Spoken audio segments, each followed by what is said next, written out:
ঘোষণা দেয়া হলো মক্কায়, মুহাম্মদের মাথা কেটে এনে দিলে এত এত স্বর্ণ মুদ্রা দেয়া হবে। ওমরে ফারুক রাজি হয়ে গেলেন। নাঙ্গা তলোয়ার নিয়ে বিশ্বনবীর মাথা কাটার জন্য ছুটলেন। নাউজুবিল্লাহ পড়বেন না? বনু জাহরা গোত্রের এক লোক বলে, আইনা ইয়া ওমর, কই যাও? মুহাম্মদের মাথা কাটতে যাই। আরে মুহাম্মদের মাথা কাটতে যাও? তোমার বোন ফাতিমা বিনতে খাত্তাব আর তোমার বোন জামাই সাঈদ কদ সাবা, এরা তো ধর্ম ত্যাগ করে ফেলছে। এটা তো আমাদের ধর্ম ত্যাগ করে মুহাম্মাদের ফলোয়ার হয়ে গেছে। আগে ওমর ঘর সামলাও, পরে মুহাম্মাদের মাথা কাটতে যেও। ওমরে ফারুক অবাক হয়ে গেলেন। তলোয়ার নিয়ে বিশ্বনবীর দিকে না যে নিজের বাড়ির দিকে চলে গেলেন। বিশ্বনবীর আপন বোন ফাতিমা বিনতে খাত্তাব, বোন জামাই সাঈদ আর খাব্বাব রাদিয়াল্লাহু তাআলা আনহু তিনজন মিলে সূরা তাহা তেলাওয়াত করছিলেন। পড়েন সুবহানাল্লাহ। মক্কায় লুকিয়ে লুকিয়ে দাওয়াত হতো। খাব্বাব রাদিয়াল্লাহু তাআলা আনহু একটা চামড়ার ফলকের মধ্যে সূরা তাহার কয়েকটা আয়াত এনে ওমরে ফারুকের বোন আর বোন জামাইকে শিক্ষা দিচ্ছে, ট্রেনিং দিচ্ছে। সুবহানাল্লাহ পড়েন। লুকিয়ে লুকিয়ে ওমরে ফারুক যখন ঘরে চলে আসলেন, এরা তটস্থ হয়ে গেল। সাইয়েদনা খাব্বাব বিছানার তলায় লুকিয়ে গেলেন।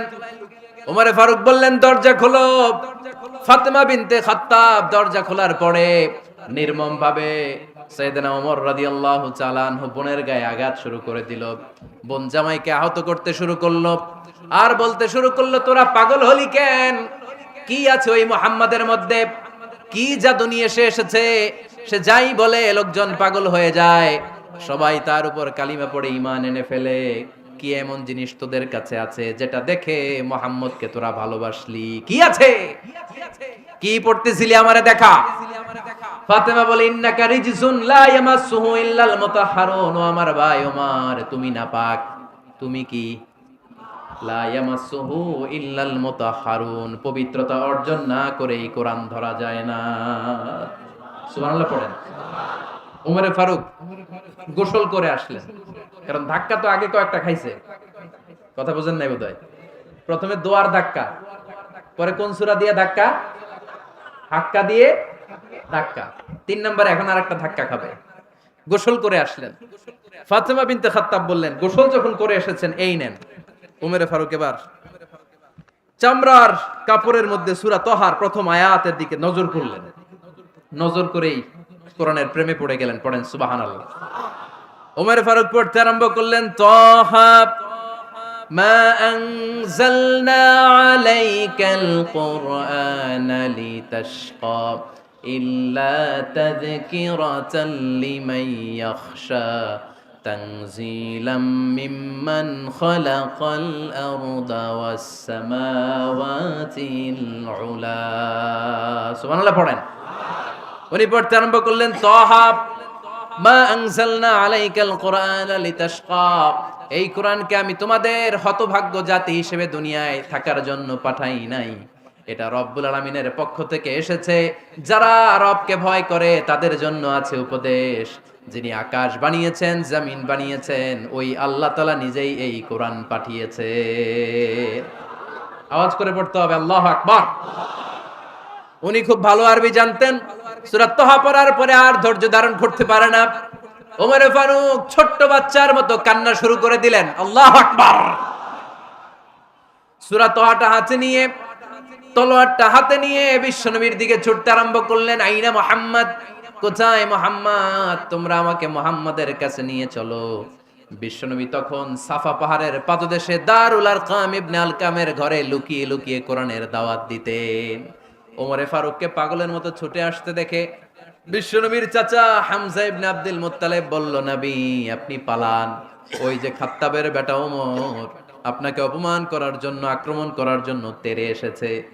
সাহাবীরা বললেন, নবী আপনি পালিয়ে যান, আমরা সামাল দেব। বিশ্বনবী বললেন, না, আমি পালাবো না, বরং তোমরা সরে যাও। ওমর ইবনুল খাত্তাবকে আমার দরবার পর্যন্ত আসতে দাও। আমার তো মনে হচ্ছে ওই যে তাহাজ্জুদের নামাজ শেষে চোখের পানি ছেড়ে যে আমি আল্লাহর কাছে দোয়া করেছি, আজকে আমার ওই দোয়াটা কবুল হতে শুরু করেছে। আমার তো মনে হচ্ছে আমার দোয়া কবুল হবে, আসতে দাও। ওমরে ফারুক এসে বললেন, আশহাদু আল্লা ইলাহা ইল্লাল্লাহ ওয়া আশহাদু আন্না মুহাম্মাদান আবদুহু ওয়া রাসূলুহু। আমি সাক্ষ্য দিলাম আল্লাহ ছাড়া কোনো ইলাহ নাই, নিশ্চয় আপনি আল্লাহর প্রেরিত বান্দা এবং রাসূল। পড়েন সুবহানাল্লাহ। ওমরে ফারুক যখন কালিমা শাহাদা পড়ে মুসলমান হয়ে বিশ্বনবীর হাতে হাত রাখলেন, মুসলিম সাহাবীদের মধ্যে খুশি আর আনন্দের বন্যা বয়ে গেল। মুসলিম হাতে গোনা সাহাবারা আল্লাহর প্রশংসা করলেন, বিশ্বনবী সাইয়েদনা ওমরে ফারুককে জড়িয়ে ধরলেন। ওমরে ফারুক এবার বিশ্বনবীরে বললেন, নবী গো, আলাসনা আলাল হক, আমরা কি সত্যের উপরে আছি নাকি আমরা ভুলের উপরে আছি? বিশ্বনবী বললেন, বালা নাহনু আলাল হক, আমরাই সত্যের উপরে আছি। সুবহানাল্লাহ পড়ে। আলাসনা আলাল হক, নবী আমরা কি সত্যের উপরে নাই? হ্যাঁ অবশ্যই ওমর, তুমি সত্যের উপরে আছো। ওমরে ফারুক বললেন, তাহলে ফাফিমাল ইখতিফা, তাহলে লুকায় লুকায় আর দাওয়াত দেব কেন? আমি তো কালিমা পড়ে ফেলছি, আসেন আমার সাথে বের হই। ফাফিমাল ইখতিফা, আর লুকায় লুকায় কেন? আসেন আমরা বাইরে বের হই। বিশ্বনবী বললেন, ওমর এটা মাক্কি জীবন, এখানে আমরা একটু গোপনে গোপনে দাওয়াত দিতে চাই। ওমরে ফারুক বলে, না, আমার দায়িত্ব, আমি একটা মিছিল দিতে চাই নবী। আল্লাহর নামের তাকবীর দিতে দিতে দারুল আরকাম থেকে শুরু করে মসজিদুল হারাম পর্যন্ত একটা মিছিল দিয়ে আমি মক্কা কাঁপায়া দেব। অনুমতি দেন। বিশ্বনবী দিতে চায় না। ওমর ফারুক অনেক বুঝানোর পরে স্বল্প পরিসরের একটা অনুমোদন পাওয়া গেল বিশ্বনবী সাল্লাল্লাহু আলাইহি ওয়াসাল্লামের কাছ থেকে। কিন্তু মিছিল যে দিবে, মিছিলের জন্য লোকের দরকার আছে না নাই?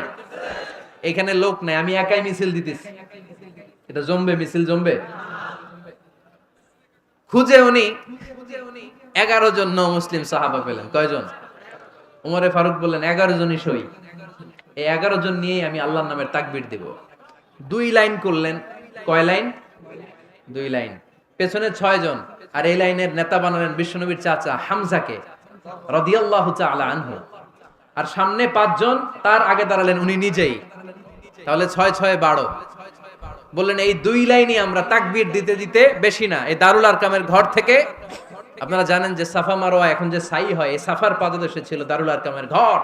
উনি বললেন, এখান থেকে ওই যে কাবার গিলাফ দেখা যায়, কাবার গিলাফ পর্যন্ত আমরা এই তাকবীর নিয়ে ওখানে যাব।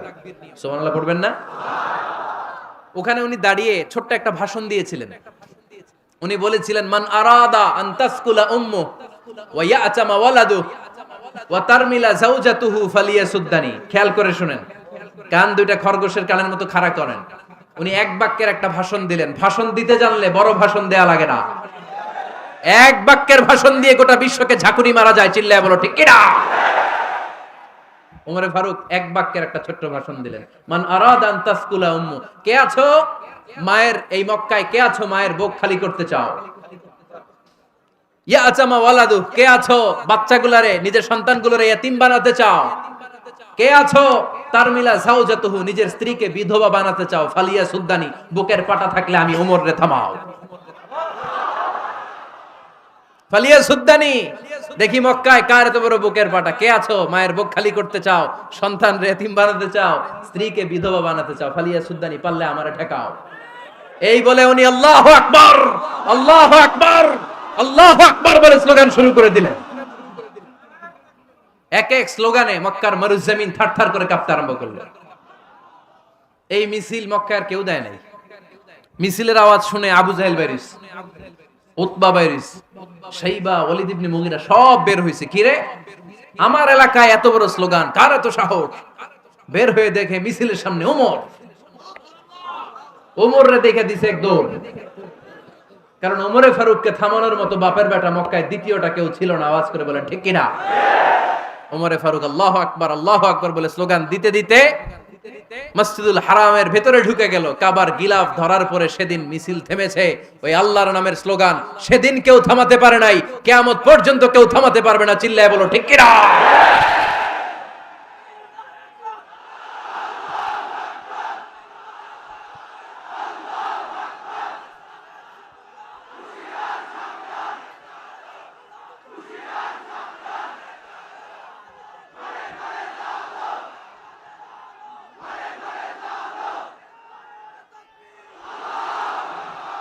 ওই রকম একটা ওমরের দরকার, আমাদের বেশি চাই না। জোরে বলেন ঠিক কিনা?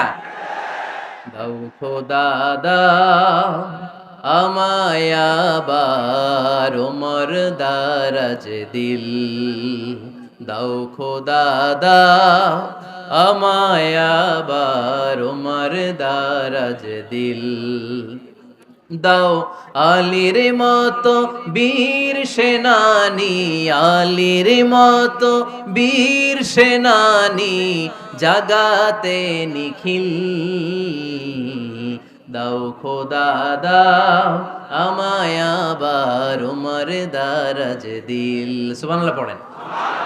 একটা উমর লাগবে, চিল্লায় বলেন কয়টা? ওই উমরের অপেক্ষায় বাংলাদেশ সহ গোটা মুসলিম উম্মাহ, ঠিক কি না? একটা উমরই যথেষ্ট। আমাদের সেন্ট্রাল লিডারশিপ নাই তো, আমাদেরকে এদিকে লাথি মারলে আমরা ওইদিকে যাই, ওদিক থেকে গুতা মারলে আমরা এদিকে যাই। আমাদের রিপ্রেজেন্টেটিভ, আমাদের প্রতিনিধিত্ব করার মতো কোনো কেন্দ্রীয় লিডারশিপ নেতৃবৃন্দ গোটা বিশ্বে নাই, ঠিক কি না? আমরা সেই উমরে ফারুকের অপেক্ষায়, আমরা সেই ইমাম আল মাহাদির অপেক্ষায়। এই উমরে ফারুক আমাদের মডেল, ঠিক কি না? থার্ড ইন পজিশন এই পুরা উম্মতের মধ্যে ওনার পজিশন নাম্বার 3। 1 নাম্বার পজিশন বিশ্বনবীর, কার? 2 নাম্বার পজিশন কার? আবু বকর। 3 নাম্বার পজিশন কার? ওমরে ফারুকের। বিশ্বনবী বলতেন লা নবিয়্যা বা'দি, লা নবিয়্যা বা'দি, আমার পরে কোনো নবী নাই। ওয়ালা রাসূলা, আমার পরে কোনো রাসূলও নাই। আমার নবীর পরে আর কোনো নবী আছে? আমার নবীর পরে আর কোনো রাসূল আছে? এই যে কাদিয়ানি যে একটা সম্প্রদায় আছে, এরা কি মুসলিম নাকি অমুসলিম? মুসলিম সম্প্রদায়ের সাথে এদের কোনো সম্পর্ক নাই, চিল্লায় বলেন ঠিক কি না? এরা যদি মুসলমান হতে চায়, আমার নবী দ্য লাস্ট মেসেঞ্জার বিশ্বনবীকে খাতামুন নবী হিসেবে সংবাদ সম্মেলন করে গোটা বিশ্বকে জানায় দিতে হবে, তারপরে তাদেরকে আমরা মুসলিম হিসেবে স্বীকৃতি দিব, চিল্লায় বলেন ঠিক কি না? তা না হলে তারা কোন ধর্মের এটাকে জানায় দিতে হবে। No inferiority complex, no identity crisis. Identity ক্রাইসিসে থাকা যাবে না, আপনারা কোন ধর্মের এটা জানায় দেন। আপনারা বিশ্বনবীরও শেষ নবী মানবেন না, আবার মুসলিম বলেও নিজেদেরকে ট্যাগ লাগাতে চাইবেন। সাধারণ মুসলমানরা এটা এই ধোঁকাবাজি মানে না, চিল্লায় বলেন ঠিক কি না? আমার নবীর পরে কোনো নবী নাই, আমার রাসূলের পরে কোনো রাসূল নাই, ঠিক কি না? আল্লাহর হাবিব বলতেন লাউ কানা বা'দি নাবিয়্যুন লাকানা উমর, তবে আমার পরে যদি নবী হওয়ার যোগ্যতা কারো থাকে, আমার ওমরের ওই যোগ্যতা আছে। সুবহানাল্লাহ পড়েন। প্রভু তুমি বলেছো রাসূল দেবে না, বলনি দেবে না ওমর, বলনি দেবে না হামজা তারি, খালিদ বিজয় সমর। প্রভু তুমি বলেছো রাসূল দেবে না, বলনি দেবে না ওমর, বলনি দেবে না হামজা তারি, খালিদ বিজয় সমর। প্রভু তুমি বলেছো রাসূল দেবে না। সুবহানাল্লাহ পড়েন। এজন্য আমরা একটা ওমর চাই। কয়টা? বেশি লাগবে? নেতার মতো নেতা কয়টা লাগে? জোরে বলেন কয়টা? Enough, that's enough. ওমরে ফারুক আওয়ার সুপার হিরো। ওনার সাথে বিশ্বনবী সাল্লাল্লাহু আলাইহি ওয়াসাল্লামের মুসাহারার সম্পর্ক ছিল। ওমরে ফারুক যে বিশ্বনবীর শ্বশুর, এটা অনেকে জানেই না। ওমরে ফারুক রাদিয়াল্লাহু তাআলা আনহু বিশ্বনবীর শ্বশুর ছিলেন, এটা আজকে নতুন শুনছেন। কে কে হাত তোলেন? দেখছেন হুজুর? সঠিক বলছি না আমি? অনেকে আমরা জানি না। মাশাআল্লাহ, জানতে লজ্জা নাই, শিখতে লজ্জা নাই। লজ্জা হচ্ছে অজ্ঞতায় আর মূর্খতায়, ঠিক কি না? আমরা শিখতে রাজি আছি। যে কথা বলে আমরা তার ছাত্র। আমার আগে হুজুর কথা বলতেছিলেন, আমরা ছিলাম ছাত্র। এখন আমি কথা বলতেছি, এখন আমরা সবাই হয়ে গেছি ছাত্র, ঠিক কি না? যিনি বলেন তিনি শিক্ষক, বাকিরা আমরা ছাত্র, ঠিক কি না? 4 খলিফার 2 খলিফা, ইসলামের 4 খলিফার 2 খলিফা বিশ্বনবীর মেয়ের জামাই, আর বাকি 2 খলিফা বিশ্বনবীর শ্বশুর। সুবহানাল্লাহ পড়েন। সাইয়েদনা আলী রাদিয়াল্লাহু তাআলা আনহু, সাইয়েদনা উসমান যুন নূরাইন বিশ্বনবীর মেয়ের জামাই। উসমান রাদিয়াল্লাহু তাআলা আনহুর কাছে বিশ্বনবী 2 মেয়েকে বিয়ে দিয়েছিলেন। একজন মারা যাওয়ার পরে আরেকজন, বিশ্বনবী বলেছেন এরপরে আরেকটা থাকলে ওইটারও বিয়ে দিতাম। সুবহানাল্লাহ পড়বেন না? 2 জন ছিল মেয়ের জামাই আর 2 জন ছিল শ্বশুর। সাইয়েদনা আবু বকর শ্বশুর, বিশ্বনবীর স্ত্রী আম্মাজান আয়েশা রাদিয়াল্লাহু তাআলা আনহার বাবা। বিশ্বনবীর স্ত্রী আম্মাজান হাফসা রাদিয়াল্লাহু তাআলা আনহার বাবা ছিল সাইয়েদনা ওমর ফারুক। চিল্লায় পড়েন আল্লাহু আকবার। জানো তো না পজিশন না? সাইয়্যিদু কুহুলিল জান্নাহ, জান্নাতে যত নারীরা যাবে, নারীদের সর্দারিনী হবে সাইয়্যিদাতুনা ফাতেমা রাদিয়াল্লাহু তাআলা আনহা। এই ফরিদপুরের যত ইয়াং স্টারেরা তোমরা যারা জান্নাতে যাবে, তোমাদের লিডার হবে সাইয়েদনা হাসান আর হুসাইন রাদিয়াল্লাহু তাআলা আনহুমা। আর বয়স্ক মুরব্বীরা যারা জান্নাতে ঢুকবেন, আপনাদের লিডার হবে সাইয়েদনা আবু বকর আর সাইয়েদনা ওমর ফারুক রাদিয়াল্লাহু তাআলা আনহু। সুবহানাল্লাহ পড়তে পারলেন না? ওমর ফারুক এটা সাধারণ কোনো ক্যারেক্টারিস্টিক্স নয়, ওনাকে আল্লাহ তাআলা নলেজও দিয়েছেন, আবার দিনদারিও দিয়েছেন। আমার দিনী ভাইয়েরা খেয়াল রাখবেন, কোন আলেমের মধ্যে বা কোন নেতার মধ্যে যদি এই দুইটার সমন্বয় আপনি পান, যে তার জ্ঞানও আছে আবার দিনদারিও আছে, he belongs the knowledge and he belongs the তাকওয়া, সে গোটা বিশ্বকে জয় করে ফেলবে। ঠিক কি না? যার মধ্যে জ্ঞান আছে, যার মধ্যে তাকওয়া আছে, তারে কেউ থামায় রাখতে পারে? ওমর ফারুককে এই দুই নেয়ামত দিয়ে ধন্য করেছে কে?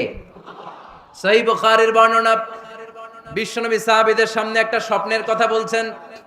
বিশ্বনবী বললেন, আমি স্বপ্নে দেখলাম আমার আঙ্গুলের ফাঁকা থেকে দুধ বের হচ্ছে, আমি তৃপ্তি সহকারে দুধ খেলাম। খাওয়ার পরে দেখলাম আঙ্গুলের মধ্যে একটু দুধ লেগে আছে।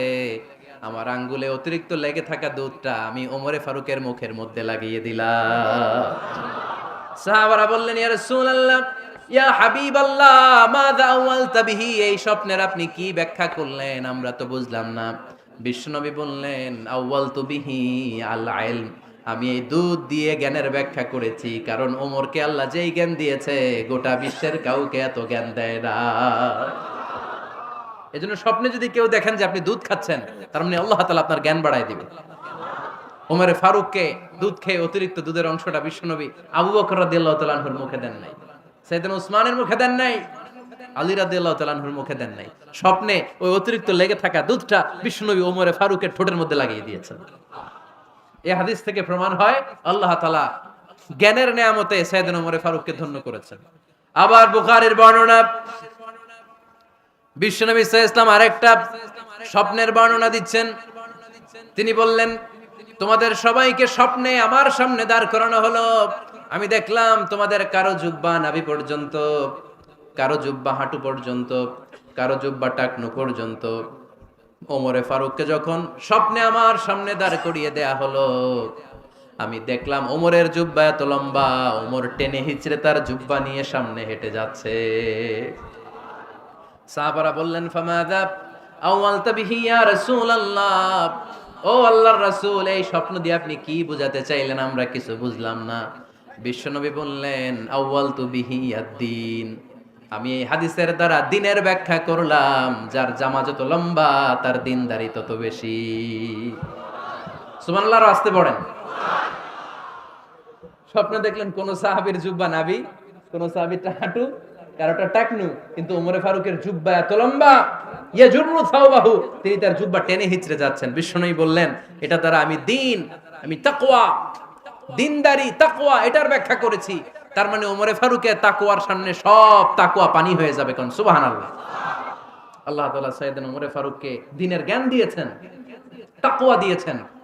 যুবক ভাইরা, যাকে আল্লাহ তাআলা দ্বীনের জ্ঞান দেয়, যাকে আল্লাহ তাআলা তাকওয়ার এই গুণ দিয়ে সমৃদ্ধ করে, তার জন্য গোটা বিশ্বের সব দরজাগুলোকে ওপেন করে দেয় কে? কত বড় মুত্তাকি ছিলেন সাইয়েদনা ওমরে ফারুক। মদিনার সমাজে কয়জন মুনাফিক ছিল বিশ্বনবী ছাড়া কেউ বলতে পারতেন না। বিশ্বনবী কোন সাহাবীকে মুনাফিকদের লিস্ট দিয়ে যান নাই, একজন সাহাবী ছাড়া। দেখি কেউ বলতে পারেন কিনা ওই সাহাবীর নাম? কি নাম? হুযায়ফা ইবনুল ইয়ামান রাদিয়াল্লাহু তাআলা আনহু। ওনাকে বলা হতো সাহিবু সিররি রাসূলিল্লাহ, আল্লাহ রাসূল সাল্লাল্লাহু আলাইহি ওয়াসাল্লামের গোপন তথ্যের ধারক বাহক। সুবহানাল্লাহ পড়বেন না? বিশ্বনবী ইন্তেকালের আগে মদিনার সমাজে মোট কয়জন মুনাফিক আছে, এই তথ্য আবু বকরকে বলেন নাই, ওমর রাদিয়াল্লাহু তাআলা আনহুকে বলেন নাই, উসমান রাদিয়াল্লাহু তাআলা আনহু, আলী রাদিয়াল্লাহু তাআলা আনহু, আশারাতুল মুবাশশিরিনা বিল জান্নাহ কোন সাহাবীকে বলেন নাই। শুধুমাত্র কেবলমাত্র একমাত্র হুযায়ফা ইবনুল ইয়ামান রাদিয়াল্লাহু তাআলা আনহুর কাছে মুনাফিকদের লিস্টে বিশ্বনবী দিয়ে গিয়েছেন। সুবহানাল্লাহ পড়েন। মদিনায় কারা কারা মুনাফিক কেউ জানতো না, হুযায়ফা ছাড়া। কে ছাড়া? নামটা আজকে মুখস্থ করেন, যাতে অন্য কোনো ওয়াজে কেউ জিজ্ঞেস করলে বলতে পারেন। মুনাফিকদের লিস্ট যে সাহাবীর কাছে বিশ্বনবী দিয়ে গিয়েছিলেন, সাহাবীর নাম কি নাম? নামটা কেমন লাগে? ভাল লাগে? অনেকে আমারে জিজ্ঞেস করে, হুজুর আমার ছেলে হবে আগামী মাসে, একটা নাম দেন। নাম দিয়ে দিলাম হুজাইফা। যাদের হবে ছেলে, এলাকায় যাদের নেক্সট কয়েক মাসে ছেলে হবে, খালি হুজাইফা চলবে। কি চলবে? ভাল লাগে নামটা? ভাল লাগে? রাইখেন, অনেক সুন্দর নাম। উনি জানতেন মুনাফিক কারা। দেখেন ওমরে ফারুকের তাকওয়ার লেভেলটা কত হাই। ওমরে ফারুক একদিন হুজাইফা রাদিয়াল্লাহু তাআলা আনহুর কাছে গেলেন, যে বললেন, হুজাইফা, বিশ্বনবী ইন্তেকালের আগে মুনাফিকদের নামের লিস্টটা কারো কাছে দেয় নাই, আমার জানা নাই, সাইয়েদনা আবু বকরের জানা নাই, কোন সাহাবীর জানা নাই, তুমি ছাড়া। আমি তোমার কাছে জানতে চাই, আমি ওমরের নামটা ওই মুনাফিকদের খাতায় আছে কিনা আমার একটু বলো। আমার ওমরের নামটা ওই মুনাফিকদের লিস্টিতে একটু আছে কিনা, নামটা একটু বলো। যদি থাকে আমি ভালো হয়ে যাব। আমি নেফাকি দূর করে পাক্কা মুমিন হতে চাই। আমার নাম যদি মুনাফিকের লিস্টে থাকে আমি তো শেষ।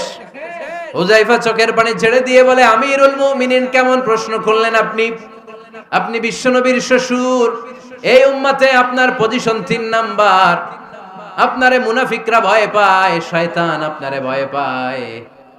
আপনি জান্নাতে সব বয়স্ক লোকদেরকে নিয়ে জান্নাতের মধ্যে আগে আগে ঢুকবেন। কেমন করে মুনাফিকদের কাতারে আপনার নাম থাকতে পারে? ওমর সুবহানাল্লাহ পড়ে। কি বিনয়ী, কি তাকওয়া। হুজাইফাকে যে ধরতেন, হুজাইফা একটু বলো না আমার নামটা মুনাফিকদের লিস্টিতে আছে কিনা। ওমরে ফারুকের যদি এই টেনশন থাকে যে আমি মুনাফিক হয়ে গেলাম কিনা, আমাদের এই টেনশন থাকার দরকার আছে না নাই? হ্যাঁ, যেন সব সময় আল্লাহর কাছে দোয়া করতে হবে, আল্লাহ তুমি নেফাকি থেকে আমাদেরকে বাঁচাও। আরো জোরে পড়েন আমিন। ওমরে ফারুক রাদিয়াল্লাহু তাআলা আনহু আমাদের সুপার হিরো, আমাদের সবাই বলেন আমাদের। উনি কত বড় সুপার হিরো শুনেন। উনি জুমার খুতবা দিচ্ছেন। কি দিচ্ছেন? মসজিদে নববীতে। খুতবার মাঝখানে হঠাৎ বললেন, ইয়া সারিয়াতাল জাবাল, ইয়া সারিয়াত ইবনে জানিমিল জাবাল।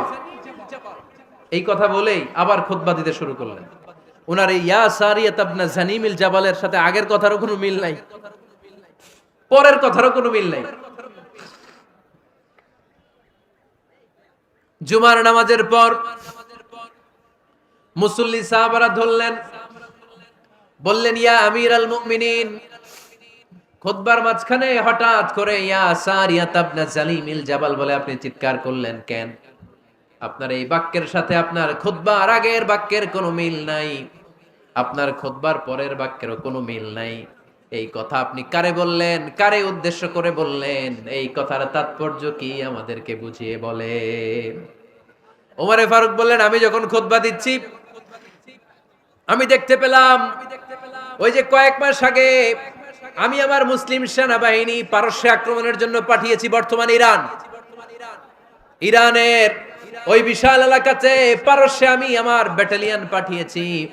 আমি হঠাৎ করে দেখতে পেলাম আমার মুসলিম বাহিনীর সেনাপতি যুদ্ধের এক পর্যায়ে তার ডানে আছে উপত্যকা, বায়ে আছে পাহাড়, সে পাহাড়ি রাস্তা ছেড়ে দিয়ে উপত্যকার দিকে যেতে শুরু করেছে।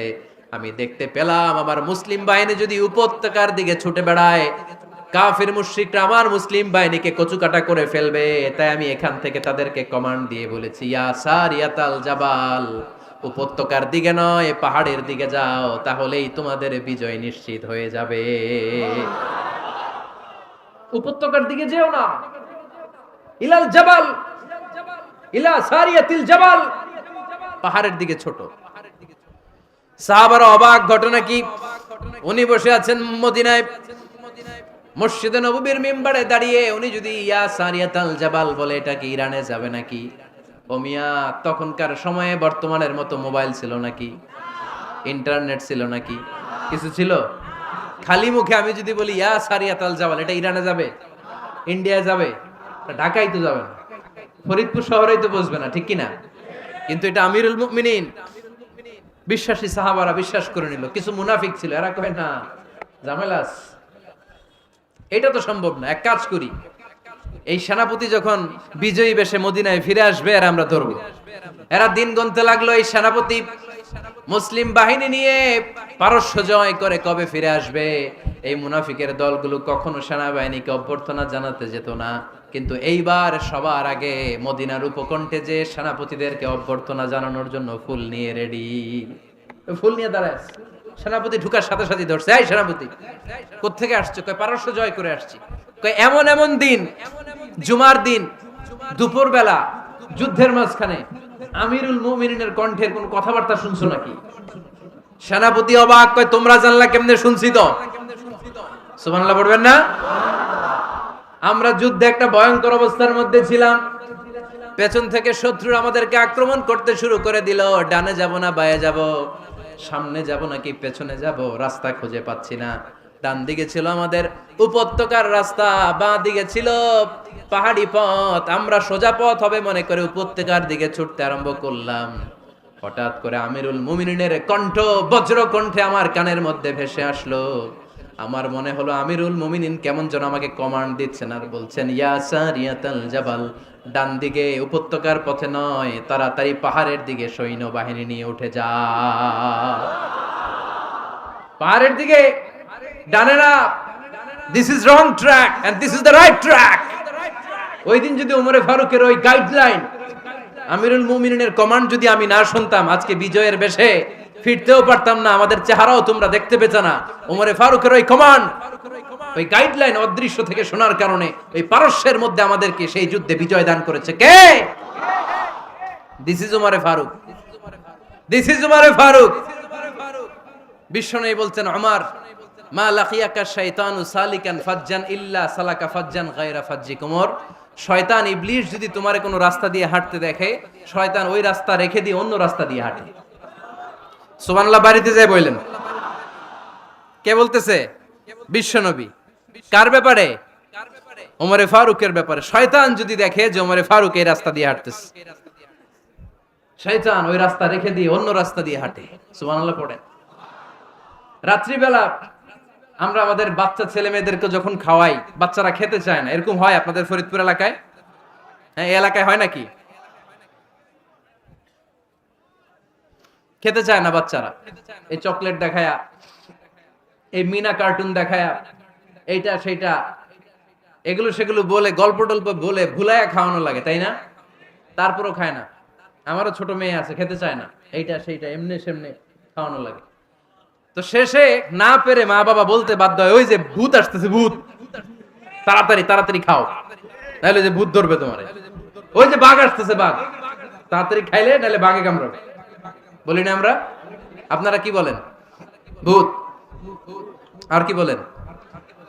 হ্যাঁ হ্যাঁ, আচ্ছা, এক এক জায়গায় এক একটা আমরা বলি, ভূত আসবে, বাঘ খাবে, ভাল্লুক খাবে, তাড়াতাড়ি খাও। মদিনাতে যখন ওমরে ফারুক আমিরুল মুমিনিন, মদিনার মায়েরাও বাচ্চাদেরকে খাওয়াতে পারতো না, ছোট্ট মেয়েদেরকে খাওয়াতে পারতো না, খাওয়া নিয়ে যন্ত্রণা করতো। বাচ্চারা যখন মদিনায় খেতে চাইতো না রাত্রি বেলায়, মদিনার মায়েরা বলতো, তাড়াতাড়ি খাও, হা হুয়া ইয়াতি উমর, হা হুয়া ইয়াতি উমর, তাড়াতাড়ি খা, নাইলে ওই যে ওমর আসতেছে, Omar. This is our superhero Sayyidna Omar Farooq রাদিয়াল্লাহু তাআলা আনহু। শুধু শয়তানি ভয় পেত না, মুনাফিকরাও ভয় পাইতো, জমের মতো ভয়। শুধু তাই না, আমাদের আম্মাজান বিষ্ণু ইসা ইসলামের স্ত্রীরাও ওমর ফারুককে ভয় পেতেন। সুবহানাল্লাহ কইবেন না? মাঝে মাঝে বিষ্ণু ইসা ইসলামের সাথে আম্মাজান আয়েশার ঝগড়া হতো, হতো না? আপনাদের ফ্যামিলিতে ঝগড়া হয়? হয় না? হয় না? কার কার দেখি? ওরে আল্লাহ, অনেক আল্লাহর ওলি আছে তো এই জায়গায়। ঝগড়া হয় না? কি কথা কয়, ঝগড়া হয় না বলে? বিশ্বনবীর ফ্যামিলিতে ঝগড়া হয়, আপনার ফ্যামিলিতে হয় না? মিষ্টি ঝগড়া। আর ও বিয়েই করে নাই।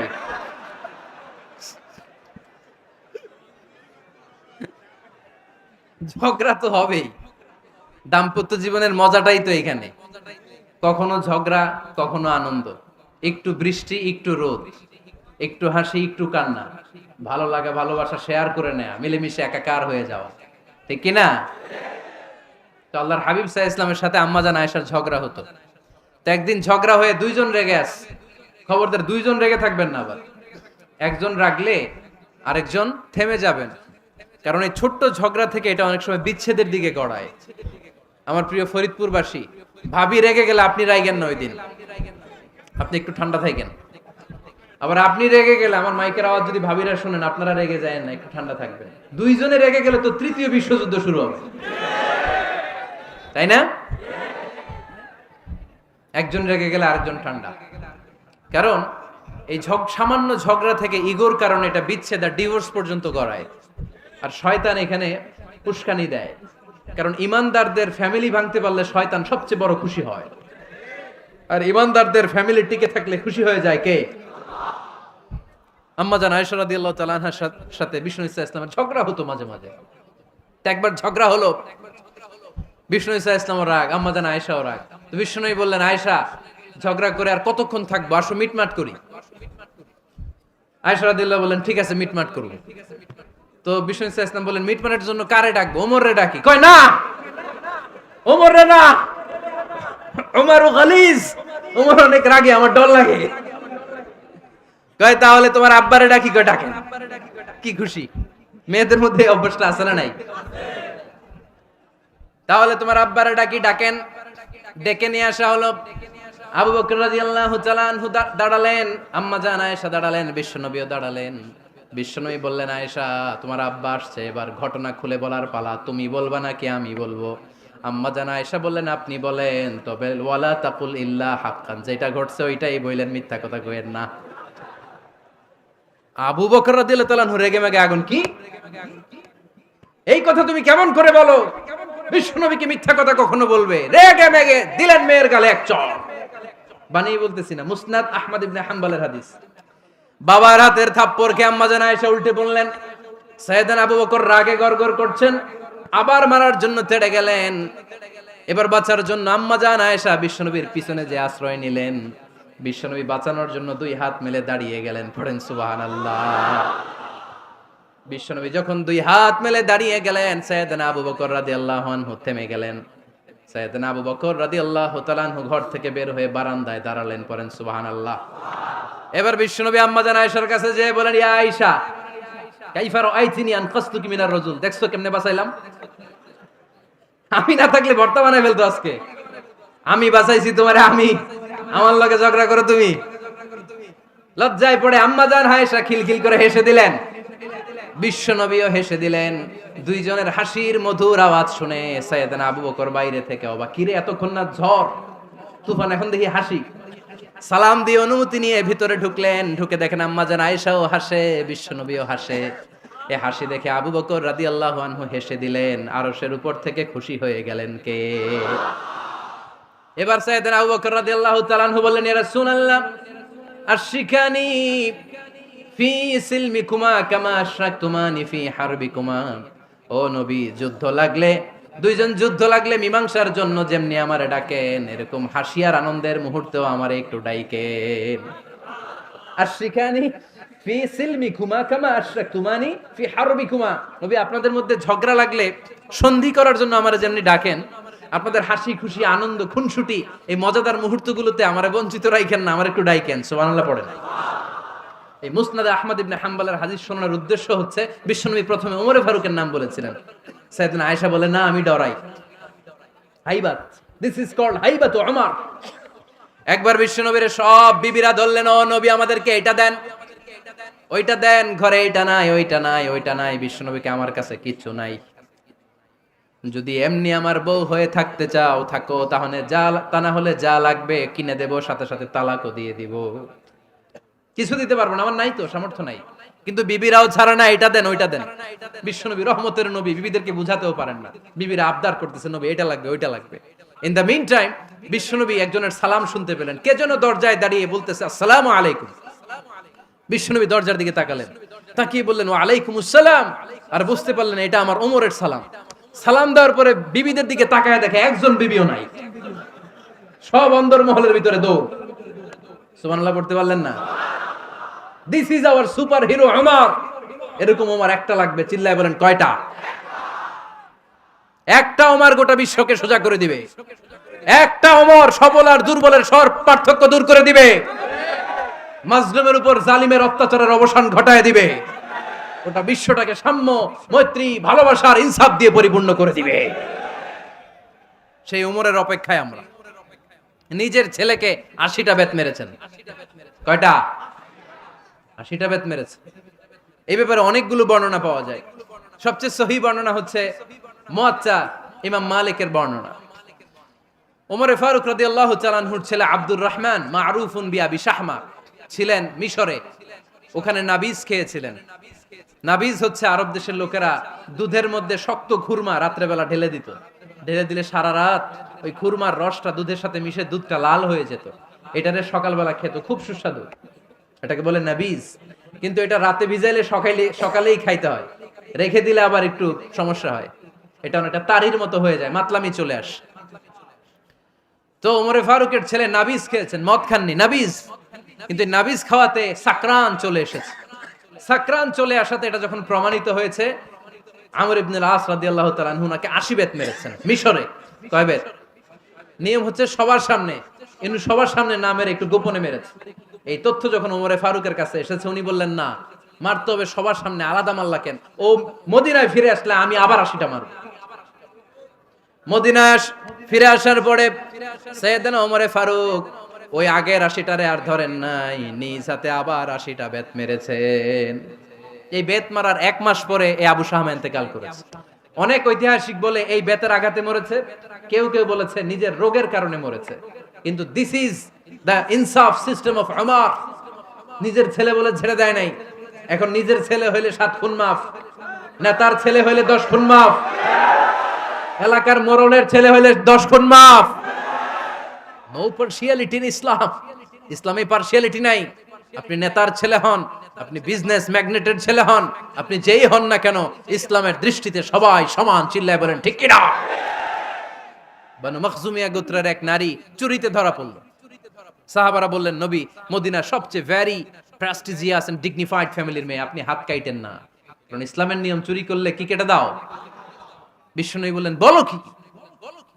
হাত না কাটার জন্য তোমরা আমাকে রেকমেন্ড করছো? এটা আল্লাহর আইন। পৃথিবীর কেউ রেকমেন্ড করলো শোনার ক্ষমতা আমার নাই, কারণ আইনটা দিয়েছে কে? লাউ কানাত ফাতিমাতু বিনতি মুহাম্মাদিন সারাকাত লাকাতা মুহাম্মাদুন ইয়াদাহা। আরে বনু মাকসুমিয়া মেয়ে তো দূরের কথা, আমার কলিজার টুকরা ফাতেমাও যদি আজ চুরিতে ধরা পড়তো, তার হাত কেটে দিতে আমি 1 মিনিটও দেরি করতাম না। দিস ইজ ইসলাম। এই হচ্ছে ওমরে ফারুকের মানাকিব। এরকম ওমরে ফারুক কয়টা লাগবে? আওয়াজ করে বলতে হবে, কয়টা লাগবে?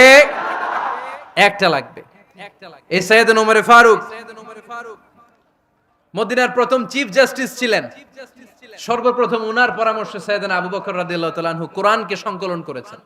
আমরা এই যে কোরআন পড়ি 30 পারা, এমদাদিয়া লাইব্রেরির 114টা সূরা, কত সুন্দর সন্নিবেশ করা হয়েছে, এখানে সাজানো হয়েছে। আল্লাহর হাবিব সাল্লাল্লাহু আলাইহি ওয়াসাল্লামের সময় কি এরকম কোরআন ছিল নাকি? ছিল না। খেজুর পাতার মধ্যে, গাছের বাকলের মধ্যে, ওটের বড় হাড্ডির মধ্যে আর পাথরের মধ্যে খোদাই করা কোরআন ছিল। সাইয়েদনা আবু বকরের সময় রাদিয়াল্লাহু তাআলা আনহুর সময় যুদ্ধ হলো। 70 জন হাফেজ সাহাবী ইন্তেকাল করলেন। সাইয়েদনা আবু বকর রাদিয়াল্লাহু তাআলা আনহুকে ডেকে ওমরে ফারুক বললেন, ও আবু বকর, এইভাবে হাফেজে কোরআন সাহাবীরা যদি দুনিয়া থেকে বিদায় হয়ে যায়, আল্লাহর কোরআনও তো বিদায় হয়ে যাবে। আমার পরামর্শ হলো আপনি সব বয়োজ্যেষ্ঠ সাহাবীদেরকে একসাথে করে কোরআনের সব কাগজগুলোকে একসাথে করে একটা নির্ধারিত কপির মধ্যে কোরআনকে সংকলন করে ফেলেন। সাইয়েদনা আবু বকর বললেন, যেটা আমার নবী করে না, এটা আমি কেমনে করি? কিন্তু ওমরে ফারুক নাছোড়বান্দা বলে না, এটা করলে কোনো খারাপ হবে না, ভালোই হবে। মুসলিম উম্মার জন্য এক জায়গায় কোরআন সন্নিবেশিত থাকবে, আপনি করেন। সাইয়েদনা আবু বকর রাজি হয় না, ওমরে ফারুকও ছাড়ে না। ওমরে ফারুক বলতে বলতে বলতে বলতে এমন ভাবে সাইয়েদনা আবু বকর রাদিয়াল্লাহু তাআলা আনহুকে ধরলেন, সব শেষে সাইয়েদনা আবু বকর ওমরে ফারুকের কথায় কোরআন সংকলনে রাজি হয়ে গেলেন। পড়েন সুবহানাল্লাহ। উনি বললেন, ওমর যখন আমাকে বারবার বুঝাতে লাগলো, আল্লাহ তাআলা আমার হৃদয়টা ওমরের কথা শোনার জন্য খুলে দিলেন। আল্লাহ তাআলা কেমন যেন আমাকে ইলহাম করলেন, আবু বকর করো, এই কাজের মধ্য দিয়ে আমি আমার কোরআনকে গোটা বিশ্বে জীবিত রেখে দেব। This is Umar. এই যে আমরা হিজরি সনের যে আমরা গণনা করি, এই হিজরি সনের প্রবর্তক হচ্ছে সাইয়েদনা ওমরে ফারুক। সুবহানাল্লাহ নাই? ওটা বসা করবেন না, বসেন। সাইয়েদনা ওমর ফারুক এই হিজরি সনের গণনা শুরু করেছেন। সাহাবারা বলল, আমিরুল মুমিনিন, খ্রিস্টানদের ঈসাই সন আছে, আমাদের মুসলমানদের কোনো সন নাই। আমাদের একটা সন থাকলে আমাদের জিজিয়া নিতে, আমাদের যাকাতের টাকা উত্তোলন করতে অনেক সুবিধা হবে। ওমর ফারুক বললেন, তাহলে কোন সালকে হিজরি, কোন সালকে মুসলিম সাল হিসেবে আমরা ঘোষণা দিতে পারি? একজন বলল, আমার নবী যেই সালে জন্মগ্রহণ করেছেন ওই সালে।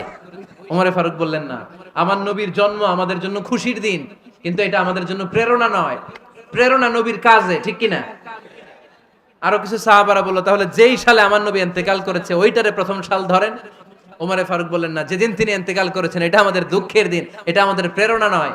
আমাদের প্রেরণা হচ্ছে বিশ্বনবীর ত্যাগ, তিতিক্ষা আর কাজের মধ্য দিয়ে। জোরে কোন ঠিক কিনা?